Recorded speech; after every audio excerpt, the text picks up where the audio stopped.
I don't know. I can't make a joke about wandering galaxies. I don't know. Like, do the galaxies Is themselves? your galaxy wandering? I was gonna say, do they actually wander around? I don't know. I think they do. That's what Neil deGrasse Tyson says. That's what Neil deGrasse Tyson The says. galaxies like wander around the universe. Sure, and then you gotta leash it and take it for walkies and stuff like that. Yeah. This is going nowhere fast. Absolutely nowhere. This is absolutely going nowhere fast.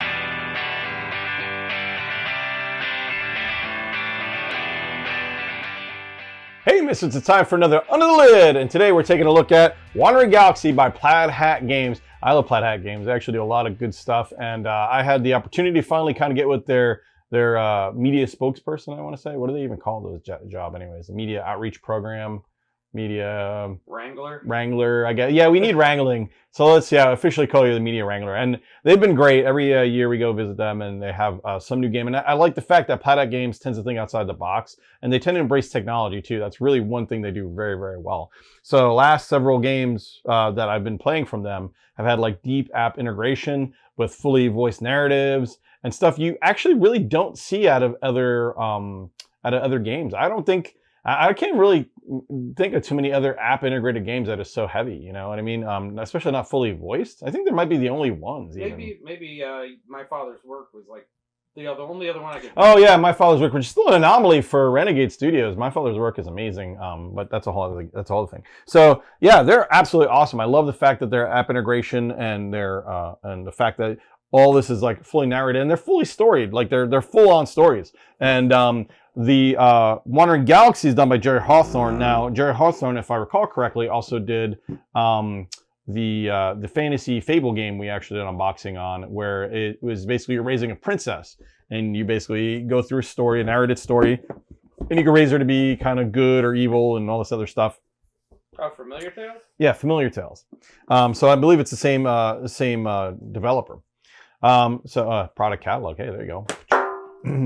So very, very cool games. I absolutely like these, and I played a lot of there was they initially came out as the pirate one, and then they put out another one that actually involved Freelancers, which I absolutely loved. I played that a lot, which was another fully voiced narrative with a lot of comedy and just funny stuff. But yeah, I'm really liking these games, how they do it. And this uses the same kind of setup, actually kind of like Freelancers, where you have your book is basically your storybook, but also where your map changes. And I really, really like this integration with, and again, the only other place I've seen it is in My Father's Work, but basically your map and your worker placement stuff is all on these books. So what happens is you go to a new chapter and you can entirely change the story. And so the actions you can do, the things that you can do literally change, which is very cool. I absolutely love that. I love that aspect because it isn't just one board that you're just playing over and over again. Now, mind you, nothing against them. I bust out the Forgotten Realms D&D one every so often for worker placement and all that. But having to be able to change the game itself, like having to change the actions, because the mechanics don't change. It's still worker placement. But what they do changes. And I really, really like that aspect a lot. Well, that's fully voiced. Like I said, so it'll explain everywhere you go. And then you don't have to read, even this, I like how they put this under stop. You don't have to read this rule book. You can launch the app and it'll teach you as you play. What other game really does that? There's not many games that really do that. No. Like you always have to read the book a little bit. This, you don't even need the real book. This is for me. They print these for people like me that like digest rules for breakfast, you know what I mean? And love reading the little tidbits and stuff that you miss. So yeah, you don't even need to read this. I will read it, but you don't need to. You'll read it. I'll read it anyway. Like next to a fire. Yeah, pretty much. Yeah, pretty much. Yeah. Except for the cognac part, but yeah. A Red Bull. So, but yeah.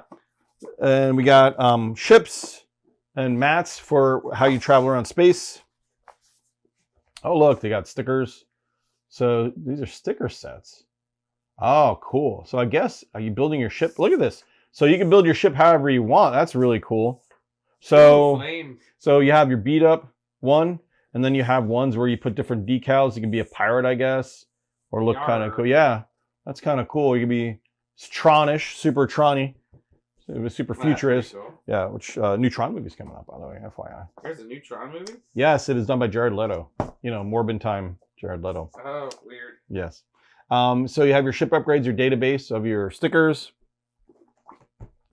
You could reinforce your hull and basically upgrade your stuff. And then you have different cards. Now, if I'm not mistaken, a lot of these usually have extra copies because I played this game before. So what happens is you can play the game multiple times because things will change.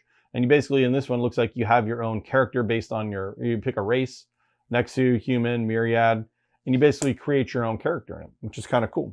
Fully voiced, RPG-ish, light game. All right, let's take a look at the ship sticker stuff. Yeah, we talked about it with them at PAX U. Yeah. She said that there's like some kind of character, get to know your character kind of thing, which Yeah. is really cool. Yeah. Absolutely love that. Absolutely. I adore these games. Plaid is doing some great work. Honestly, like I said, I think they're the only guys really doing that. Toss that. So here are your operations boards, your engineering and logistics, and your navigation boards. These are just coming right out of the thing. Your science boards, your security boards. We need to play this game. And a lot of your tokens. Of course, your characters. Nice. They don't do minis so often, but it'd be cool. I don't know if they have it. The art is really nice. The art is really gorgeous, but it'd be cool to see like a mini add-on at some point. Yeah, that is nice. Yeah, if you're not gonna do minis, make your stuff look really cool. Yeah, and their art is really like that. Art is like they could do a movie like with this art. Yeah, that would be a great. Just looks gorgeous. It just looks absolutely gorgeous. Oh, I might as well just take these out at this point. I really want out, okay. And then, and here's nothing too complicated. You have the pieces for your dials because you're going to have dials for security and other things, extra baggies, and stands for all your minis. And then, of course, yeah, this is actually a lot like the other one, the fantasy and the other one. So basically, you'll have random events and actions take place as you travel, and you'll pull from this bag, if I recall correctly, anyway. Pull from the bag of doom. You pull from the bag of doom, and the farther you go, or the more you go, the more likely you're going to pull bad stuff. So, yeah, and I think that's it. Oh no, it isn't it. We got a couple dice. We gotta have dice. Gotta have dice. But we have our card file here. This is where the real fun happens, right? So it has dividers because you're gonna have events happen. We can't spoil them too much because these are probably organized by the campaign. I wouldn't tear these apart without us knowing what's going on. So they'll have different events and your actions and your cards that you play in here. So a little bit of a deck building. It's got a little bit of deck building in it too. Very cool. Yeah. And then you save them. You save your progression as you go along. That's really nice. I like this setup. They didn't have this in the last setup. Very cool, guys. Plaid Hat Games. You can tell that the game itself looks just like a ton of fun because everybody's going to get your own roles, your own characters. You're going to literally wander around the galaxy.